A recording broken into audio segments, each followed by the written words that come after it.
거짓말 편. 먼저 남자 탐구 생활이에요. 잠에서 깨어난 남자가 불안한 표정으로 휴대폰을 찾아요.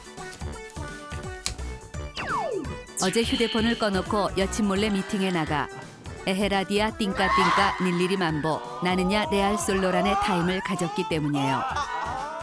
남자는 제발 아무 일도 일어나지 않기를 빌며 조심스럽게 휴대폰 전원을 켜요. 오 마이 갓. 밀려있던 여친의 폭탄 문자 세트 22종이 한꺼번에 전송돼 와요. 왜 전화가 꺼져 있어? 무슨 일 있어? 라는 걱정스러운 말투로 시작한 문자가 네가 개념을 밥 말아 먹었구나의 분노 단계로 발전한 후 너랑은 이제 끝이야. 이 삐리리 삐삐삐삐삐리리 멍멍이 자식아를 끝으로 마무리되었어요. 분노의 기승전결이 너무나 확실한 걸로 보아 뚜껑이 제대로 열린 게 분명해요. 그때 휴대폰이 울려요. 공포의 여친이에요. 올게 오고야 말았어요. 겁에 질린 남자는 휴대폰을 받을까 말까 수십 번을 갈등하다 안 받았다간 더욱 감당 못할 일이 벌어질 것 같아 조심스럽게 전화를 받아요. 여보세요? 그런데 웬걸 한바탕 쏟아볼 거라 생각한 여친이 다른 할 말은 없고 차분한 목소리로 집 앞 카페로 나오라더니 전화를 끊어요. 차라리 소리라도 지를 것이지 목소리까지 까니까 더욱 공포스러워요. 남자는 난 몰라 모든 건 오해일 뿐이야 라는 발뺌 작전에 돌입하기로 해요. 일단 휴대폰을 펴고 의심을 살 만한 문자와 통화 목록을 필사적으로 지워요.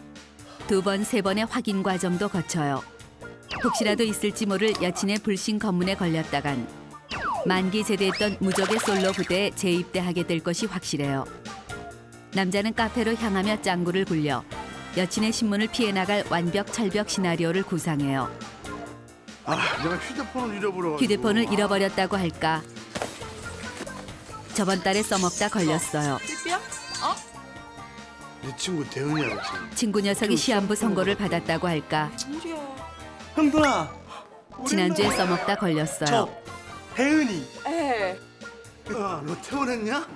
이런 어설픈 수작으론 절대 여친의 개코 모드를 피해갈 수 없다 생각한 남자는 차근차근 치밀하고도 지능적인 천재적 알리바이를 조립해 나가요. 어제 오후 6시 30분쯤 여친과 헤어진 후 집으로 곧장 가려는데 친한 친구 녀석에게 술 한잔 하자는 전화가 왔고 웅석아. 자신은 집에 들어가 봐야 한다고 했으나 친구 녀석이 얼굴만 보자고 하도 애원을 해서 여친에게 허락을 받으려 전화하려고 했으나 휴대폰 배터리가 나가버리는 바람에 연락을 못했다. 친구놈과 정말 간단하게 1시간 동안 동동주를 마셨다 8시경 귀가했으나 갑자기 동동주의 술기운이 올라 여친에게 전화도 못하고 잠이 들었다라고 하기로 해요. 앞뒤 시계 계산이 딱딱 들어맞으면서 자기적이지도 않은 완벽한 알리바이가 완성된 것 같아요. 신춘문예 추리소설 부문에 응모해도 당선될 것 같아요. 남자는 자신 있게 여친이 기다리고 있는 카페로 향해요.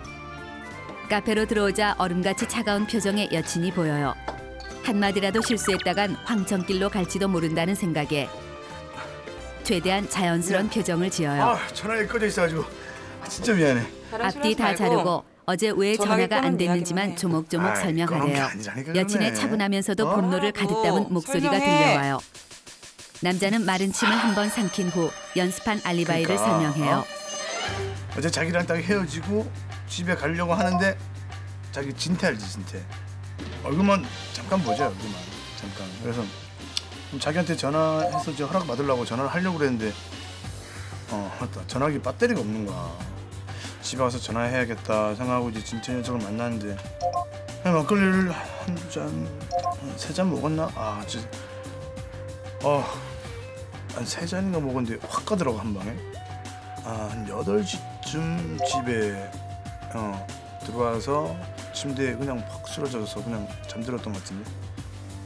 그래서 전화를 못한 거야. 미안해. 와우, 연습한 대로 거짓말이 줄줄 나와요. 그런데 여친이 네 친구는 휴대폰 없냐? 친구 전화로라도 전화했어야지 라며 몰아붙여요. 생각지 못한 첫 번째 공격이 들어와요. 벌써부터 시나리오에 빈틈이 드러났어요. 당황해 할 말이 생각나지 않아요. 여친이 거짓말하지 말고 그 시간에 뭐 했냐요.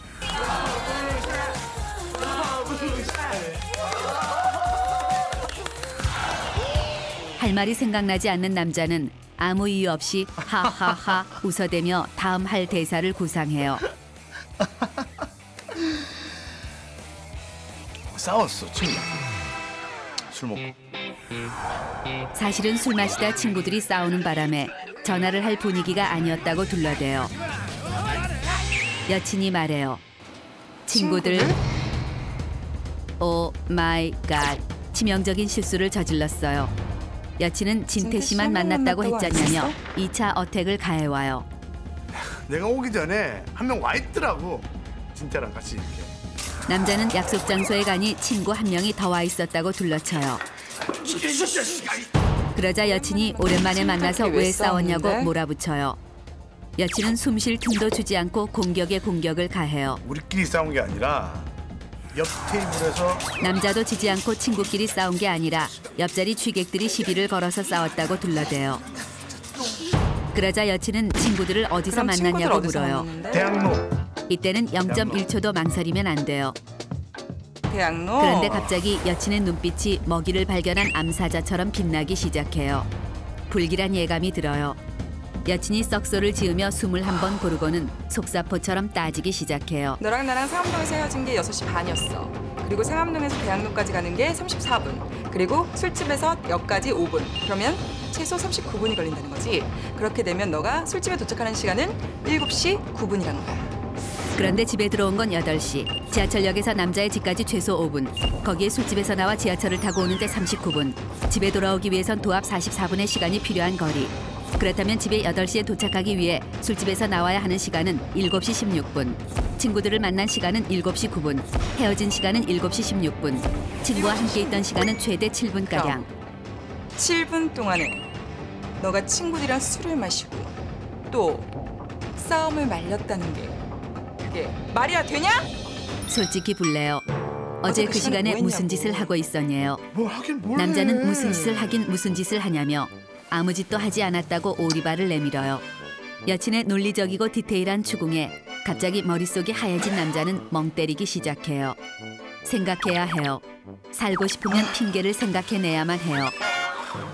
궁지에 몰린 남자는 집에 갈 때 택시 타고 왔어 택시. 집에 갈 때 택시를 타고 갔다는 말 같지도 않은 말을 해요. 택시를 탔어. 이걸로 술자리에 있던 시간은 20분쯤 벌었어요.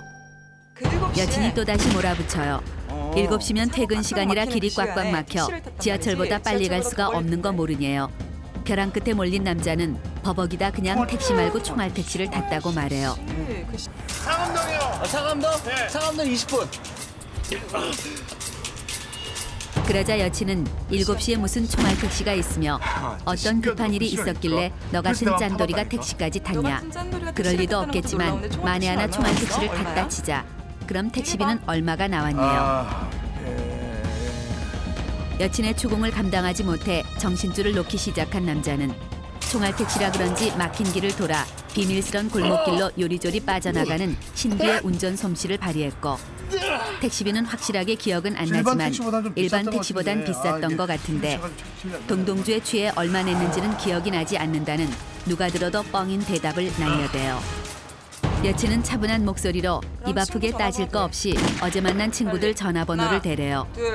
이미 제정신이 아닌 남자는 안 친한 친구들이라 번호를 모르겠다며 입에서 나오는 대로 떠들어대기 시작해요. 안 친한 친구야. 여친이 아까는 친한 친구들이라고 했지 않았냐고 따져요. 친한 친구인 줄 친구인데 알았는데 생각해보니 안 친한 친구였고 전화번호도 저장되어 있는 줄 알았지만 어쩐 일인지 저장이 되어 있지 않다며 횡설수설해요. 말도 안 되는 걸 알지만 여기서 밀리면 끝이에요. 끝까지 오리발을 내밀어야 살아남을 수 있어요. 여친이 자신의 눈을 똑바로 보고 말하래요. 남자는 못할 게 뭐 있냐며 여친의 눈을 바라봐요. 그럼 되지. 그런데 자꾸 안구는 길 잃은 어린 양처럼 여기저기 방황하기 시작해요. 여친의 눈을 1초 이상 바라보질 못하겠어요. 그럼 믿어줄게. 여친이 그럼 믿어줄 테니 지금까지 했던 말을 그대로 다시 한번 해보래요. 절대 불가능이에요. 머리가 복잡해 터질 것 같아요. 지금 솔직히 여친이 말하면 지금이라도 용서 털어놓으면 준다니까. 봐주겠대요. 솔직히 말해. 어제 뭐 했냐요? 미팅에 나가 이쁜이와 빼빼로 게임을 했지만 입술은 절대 닿지 않았다고 사실대로 볼까? 아니에요. 솔직히 말해. 남자의 본능이 저 어제 말에 뭐 했어? 속으면 게임 오버라는 신호를 보내요. 남자는 반격을 가해 상황을 역전시켜야겠다고 맘먹고 아니 정 그렇게 못 믿겠으면 내가 몇 시에 들어왔는지 들어왔는지 우리 엄마한테 전화해보면 알잖아 하는 전화해봐, 초강수를 엄마한테. 던져요. 진짜? 설마 여친이 몇 얼굴도 시에 못 본 들어왔는지. 남자의 엄마에게 전화를 걸진 못할 거라 엄마, 확신하기 엄마한테. 때문이에요. 그래. 그러재요. 엄마한테 물어봐. 전화하래요. 이번이니까. 뭐 저런 애가 다 있나 몰라요. 여친이 남자 전화를 물어봐. 빼앗더니 전화를 걸어요. 불안 초조한 남자가 손톱을 물어뜯어요. 엄마가 제발 전화를 받지 않았으면 싶어요. 그런데 그때 여친이 말해요. 안녕하세요, 어머니. 오 마이 갓. 남자는 전화를 빼앗아 들고는 모든 건 뻥이었으며 어제 친구들 성화에 못 이겨 미팅에 나갔었다고 불어요. 여친 표정에 살기가 어려요. 미팅? 굳이 미팅 나갔다는 이야기는 안 해도 되는 거였는데 암튼 이놈의 입이 방정이에요. 앞으로 2달은 이 일로 시달릴 것이 뻔해요. 휴대폰을 살펴보니 114 전화인데. 여친이 전화를 건 엄마는 사람은 엄마가 아니었어요. 뭐 저런 미실 같은 애가 있나 몰라요. 거짓말. 80. 이건 함정 수사라며 법원에 고소라도 하고 싶지만 얘기해봐, 빨리. 이미 모든 상황은 끝이 났어요. 아, 앞날이 캄캄해요.